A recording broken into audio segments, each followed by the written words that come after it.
तर hi guys, आता हा माझा फर्स्ट मिनी ब्लॉग आहे आणि आम्ही आलो आहे बँड्राला. बँड्रा स्टेशन खूप भारी आहे, वेदर पण खूप छान झालं आहे. आणि आता आम्ही जात आहोत माऊंट मेरी चर्चला. माऊंट मेरी ही जत्रा खूप फेमस आहे, तर आम्ही आता चाललो आहे. देवीचं दर्शन मस्त झालं, आरामशीर एकदम. बघा व्ह्यू, खूप गर्दी होती दर्शनाला. आता आम्ही वरच्या चर्चमध्ये जात आहोत. तिकडे पण दर्शन खूप भारी पद्धतीमध्ये झालं. आणि इकडचं वेदर खूप म्हणजे खूप भारी आहे. जवळून बीच, बँडस्टँड सगळं दिसतं आहे.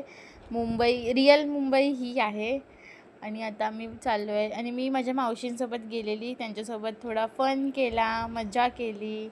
आणि बँडस्टँडला गेलो, तिकडे सगळे कपलच होते आणि आम्ही तिघीजणी होतो, त्यामुळे काय एवढा आम्हाला बोर झालेलं. नंतर आम्ही बीचवर गेलो, मजा केली.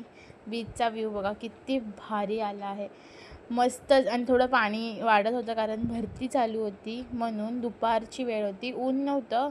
आणि ते माझी मावशी बघा कशी उड्या मारते. आणि ही एक सिक्रेट प्लेस आहे, जी वरळी सीलिंग खूप जवळून दिसते बघा, मस्त प्लेस आहे. आणि हे इकडे कोळी लोक राहतात, त्यांना विचारलं आम्ही, तर ते बोलले की हे एकदम सिक्रेट जागा आहे, जास्त कोणाला माहीत नाही आहे. आणि त्यात आम्ही मावशाने मस्ती करतो आहे. आणि झालं. Thank you guys. आणि तुम्हाला पण चर्चमध्ये जावा नक्की. बाय.